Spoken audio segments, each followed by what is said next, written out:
안녕하세요. 해설이짱이에요. 약장TV입니다.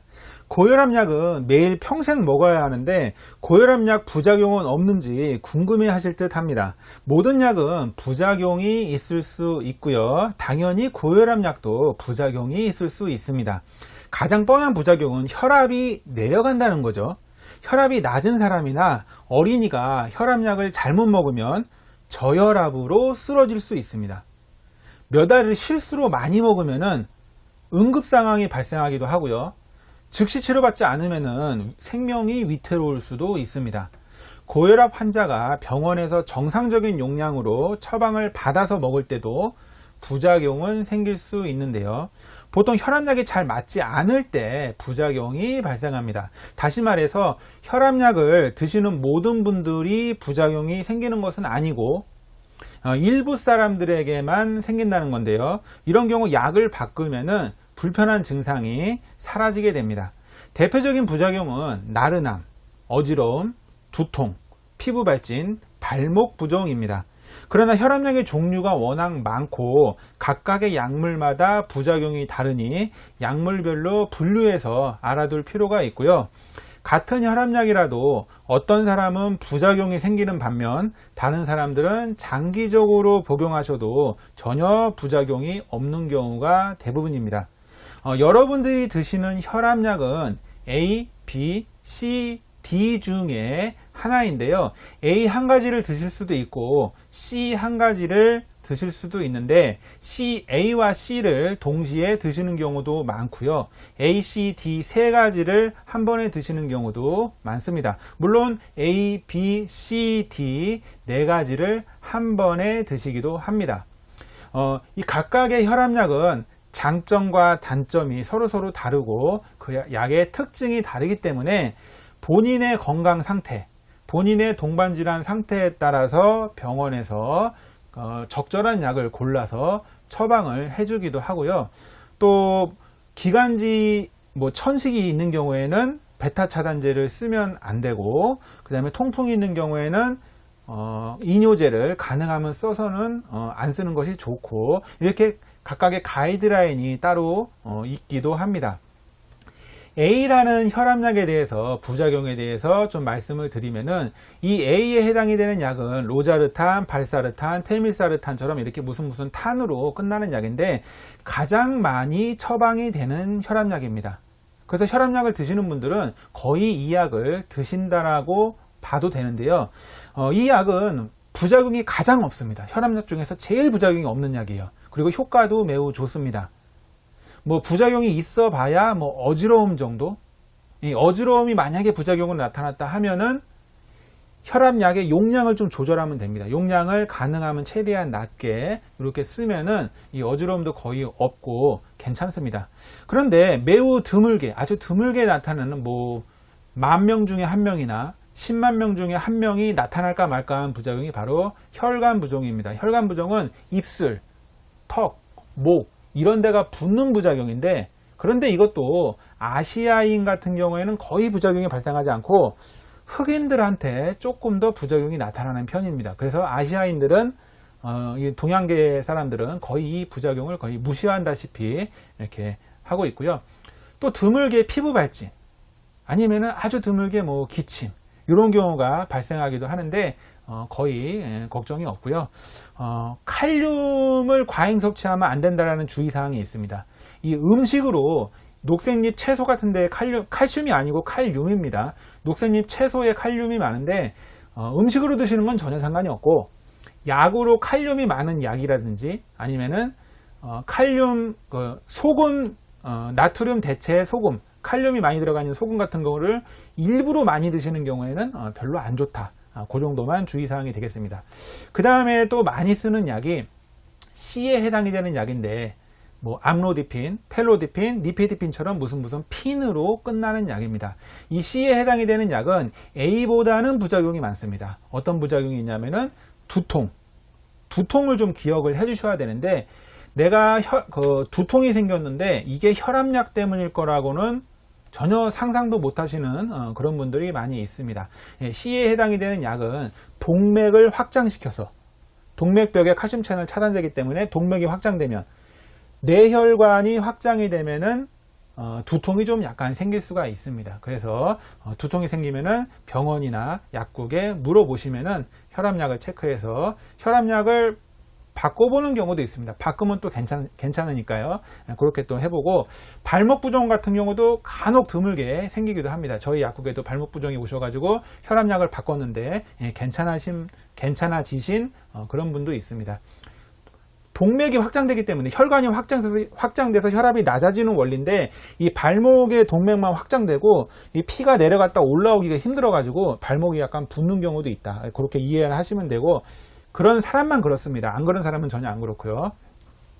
그리고 이제 가슴이 두근거린다. 혈압약을 먹었는데 심장이 자꾸 빨리빨리 뛰어요. 심장이 두근두근 거린다라고 하시는 분도 있는데, 심장이 약간 더 빨리 두근거리게 하는 그런 부작용이 있을 수도 있습니다. 그런 사람들만 그렇습니다. 대부분 사람은 안 그렇고요. 그런 경우도 마찬가지로 이 C에 해당이 되는 약을 A로 바꾼다든지, 아니면 B에 해당이 되는 약을 조금 넣는다든지, 그러면 또 이 부작용이 괜찮아집니다.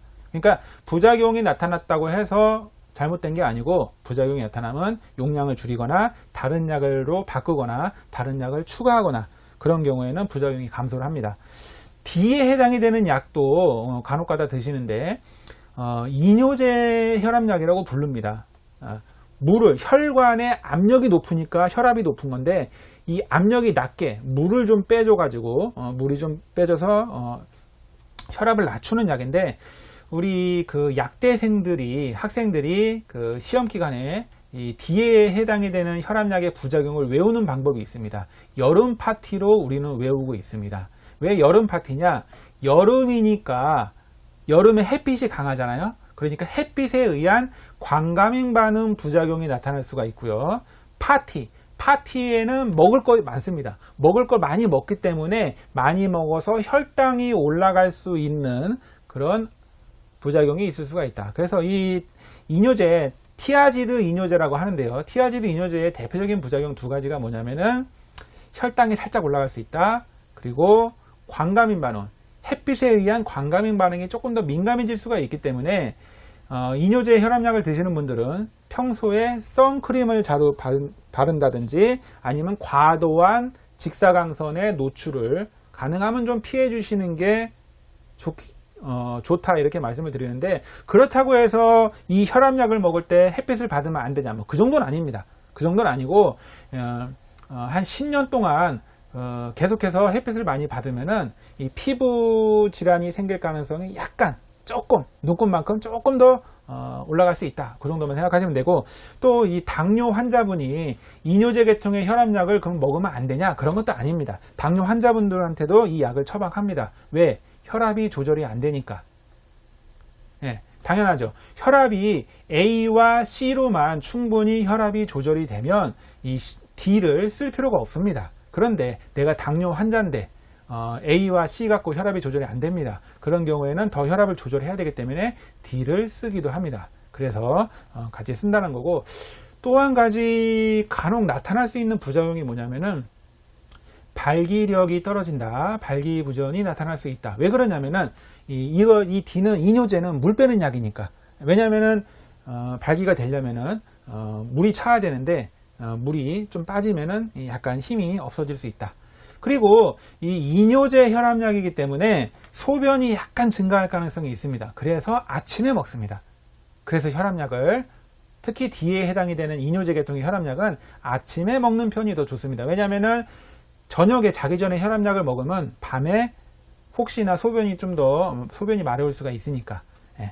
그 다음에 B에 해당이 되는 혈압약이다. 이 B에 해당이 되는 혈압약은 심장약이라고 많이 부릅니다. 심장형 혈압약인데 4대 부작용이 있습니다. 4대 부작용이 뭐냐면은 이뇨제 혈압약처럼 이 당뇨 환자한테 약간 주의사항이 있는데, 이 심장 혈압약은 심장을 평온하게, 릴렉스하게 좀 쉬어라. 이렇게 좀 쉬면은 혈압이 떨어질 게 아니냐. 좀 이렇게 흥분하지 말고 좀 평온하게 좀 쉬어주세요. 이런 혈압약이거든요. 그러니까 당뇨 환자가 만약에 저혈당이 부작용이 나타났을 경우에, 그러니까 당뇨 환자가 약을 많이 먹거나 아니면은 뭐 굶었거나 할 때 저혈당이 나타날 수 있거든요.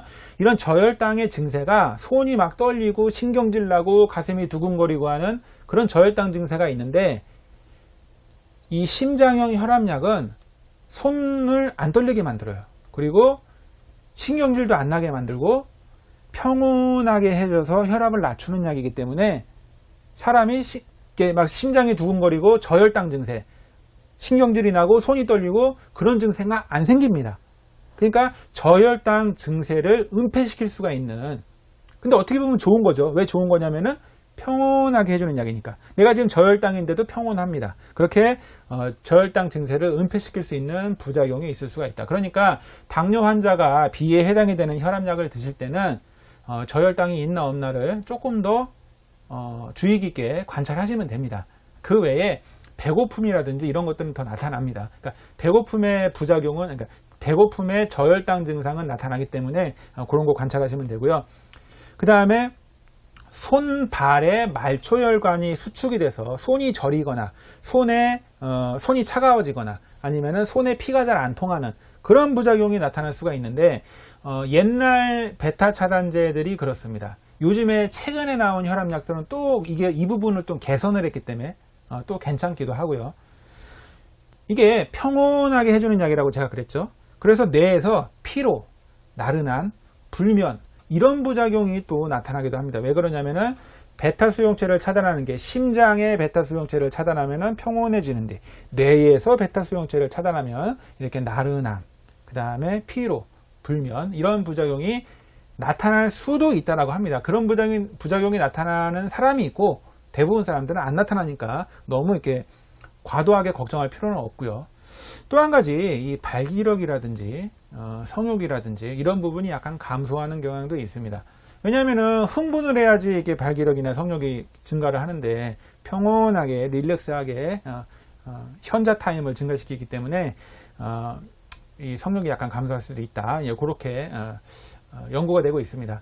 물론 내가 혈압약을 먹고 이제 그런 부작용이 있다면 약을 좀 이렇게 왜냐하면 혈압약은 드셔야 되기 때문에, 혈압이 높으면 안 됩니다. 혈압이 높으면은 망막이 터질 수도 있고 뇌혈관 터질 수도 있고요. 심장마비 생길 수도 있고, 심장 말고 신장, 콩팥의 필터가 다 망가질 수가 있기 때문에 혈압은 꼭 정상적으로 조절을 해야 됩니다. 그러니까 혈압약을 드셔야 되는데, 만약에 혈압약을 드셨는데 거기에 부작용이 생기신다면 그러면 혈압약을 바꾸면 됩니다. 바꾸고 용량 조절하고 이렇게 바꾸시면 되기 때문에 크게 걱정을 안 하고 의사 약사 상담을 하고서 드시면 되는데, 그런데 이제 뭐 이런 얘기도 있죠.